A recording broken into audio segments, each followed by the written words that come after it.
Assalamualaikum warahmatullahi wabarakatuh. Selamat bergabung teman-teman mahasiswa mata kuliah Corporate Social Responsibility. Kembali lagi pada pertemuan kali ini bersama saya Dr. Adianti Nurjana. Kita akan membahas terkait tahapan-tahapan program CSR. Pada topik hari ini kita akan membahas secara khusus bagaimana tahapan-tahapan pelaksanaan program CSR, baik dari perencanaan, pelaksanaan, dan evaluasi. Oke ya. Teman-teman, program CSR itu memang akan berhasil ketika tahapan-tahapan itu bisa kita lalui dengan sangat rapi, ya, dengan sangat terencana, gitu ya. Kalau kita bicara tentang tahapan-tahapan dalam pelaksanaan program CSR, di antaranya diawali dari tahapan perencanaan, kemudian tahap pelaksanaan dan tahapan evaluasi. Yang masing-masing nanti kita akan bahas satu persatu. Baik, tahapan pelaksanaan ya, ini terdiri dari bagaimana program CSR itu diawali dari awal gitu ya, direncanakan. Ya. Diawali dari bagaimana pendefinisian sasaran program itu. Siapa sih yang menjadi beneficiaries kita? Ya, sehingga kita harus tahu teman-teman profil dari sasaran program kita. Ya. Baik itu siapa, apa ya, kemudian kita juga bagaimana melihat apa yang menjadi kebutuhan dari program CSR itu sendiri ya. Sehingga nantinya harapannya ketika kita bisa mendefinisikan sasaran program-program CSR yang akan kita buat, yang akan kita programkan itu betul-betul sesuai dengan kebutuhan mereka. Oke.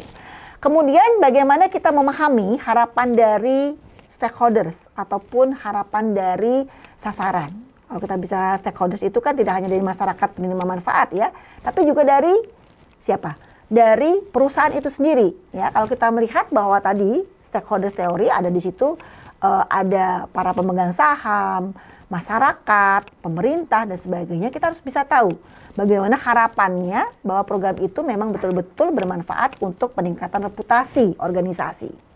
Selain itu kalau dari masyarakat, bagaimana program CSR ini betul-betul bisa mengurangi permasalahan ya, ataupun menjadi solusi alternatif dalam pemecahan permasalahan yang ada di masyarakat, gitu ya. Kemudian yang berikutnya adalah dalam tahapan perencanaan, tahapan selanjutnya adalah bagaimana kita mampu membentuk atau menjalin kerjasama ya dengan masyarakat ya, ataupun sekaligus mempromosikan community development sebagai bagian dari program CSR itu sendiri. Oke. Baik, kemudian tahap pelaksanaan. Nah ini, tahap pelaksanaan ini memang cukup panjang teman-teman ya. Artinya di sini ketika kita sudah merencanakan program, kemudian kita laksanakan. Dan yang paling penting ketika kita melaksanakan program CSR, program ini harus sesuai ya dengan visi misi dari organisasi pelaksana dari program CSR tersebut. Kemudian kita juga harus tahu bagaimana tujuan dari program CSR itu sendiri. Artinya sekali lagi kalau kita bicara dalam konteks public relation ya, CSR is reputation. Ya, CSR itu adalah salah satu cara untuk menjaga ataupun meningkatkan reputasi organisasi. Karena dengan CSR ya, kita memiliki peran, kita memiliki manfaat kepada masyarakat begitu ya, dan itu akan sangat meningkatkan reputasi organisasi kita. Oke ya. Nah, dalam pelaksanaan ini terdapat pola strategi pelaksanaan program CSR ya. Yang pertama adalah self-managing strategi dan yang kedua outsourcing ya. Dan masing-masing nanti kita akan lihat dan ada juga kekuatan maupun kelemahannya. Oke. Self-managing strategi adalah kegiatan CSR yang dilakukan oleh perusahaan sendiri. Jadi kita menjadi pelaksana program ya. Kemudian perusahaan ini akan melakukan kegiatan CSR ya, biasanya dengan ada departemen yang mengurus sendiri begitu ya. Akan tetapi memang perusahaan ini harus memiliki sumber daya manusia yang cukup ya. Kemudian juga harus ada SDM yang kompeten di bidangnya sehingga bisa melaksanakan program CSR sekaligus mengevaluasi program itu. Oke ya. Nah, biasanya begitu ya, kalau kita menggunakan self-managing strategi ya, kekuatannya adalah kita lebih memahami ya, karena core value kita itu betul-betul masuk di dalam pelaksanaan program CSR. Oke ya. Kemudian berikutnya akan tetapi memang dibutuhkan SDM yang kompeten di bidangnya. Artinya tidak bisa ketika program ataupun CSR kemudian SDM-nya tidak banyak begitu ya, itu juga akan menjadi permasalahan tersendiri ya. Baik. Kemudian kekuatan yang lain adalah ketika kita melaksanakan sendiri, masyarakat penerima manfaat program itu sangat melihat bahwa ini adalah kita sebagai pelaksana. Jadi betul-betul CSR itu bisa terlihat ataupun reputasi organisasi itu bisa tercermin dari masing-masing pelaksana program, begitu ya. Berbeda dengan outsourcing ya teman-teman ya, kita melihat bahwa ini juga punya banyak kelemahan ataupun juga tergantung ya dari bagaimana perusahaan punya sumber daya manusia yang cukup ya, baik dari segi jumlah maupun juga kompetensi. Nah, outsourcing di sini adalah pelaksanaan CSR yang tidak dilakukan secara langsung ya, akan tetapi diserahkan kepada pihak ketiga ya. Nah, biasanya mereka bisa bermitra dengan LSM, kemudian dengan pemerintah ataupun event organizer yang lain ya.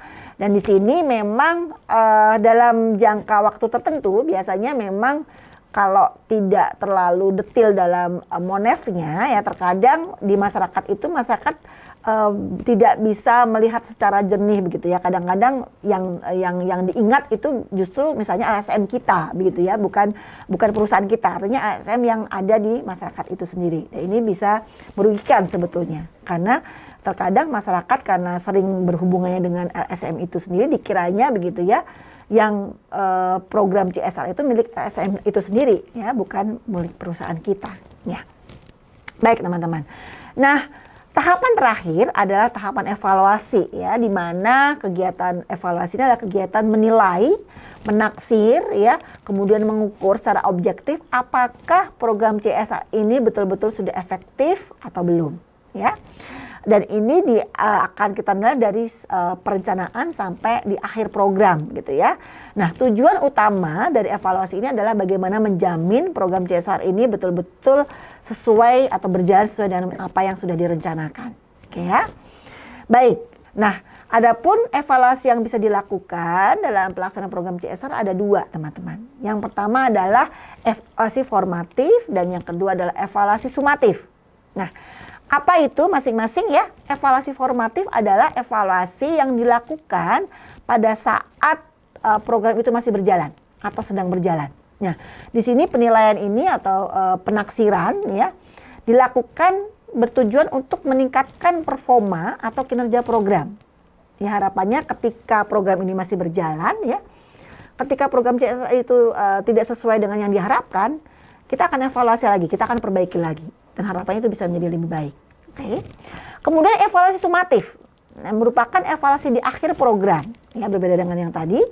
Di sini tujuannya adalah memastikan bahwa program yang dijalankan ini adalah berhasil ataupun tidak, sudah efektif ataupun belum. Ya. Ketika berhasil, bisa saja program ini akan diteruskan atau dilanjutkan. Ya. Ketika gagal, program ini bisa saja dihentikan. Ya, sehingga evaluasi ini dilakukan untuk menjamin bahwa program tersebut jika berhasil bisa diaplikasikan di tempat yang lain. Oke ya. Baik teman-teman, demikian yang dapat saya sampaikan terkait dengan tahapan-tahapan dalam pelaksanaan program CSR dari tahapan perencanaan, pelaksanaan maupun evaluasi. Demikian yang dapat saya sampaikan. Selamat membaca teman-teman ya. Sudah ada di my class Anda masing-masing. Jangan lupa absensi. Demikian, terima kasih atas perhatiannya. Billahi taufiq wal hidayah. Wassalamualaikum warahmatullahi wabarakatuh.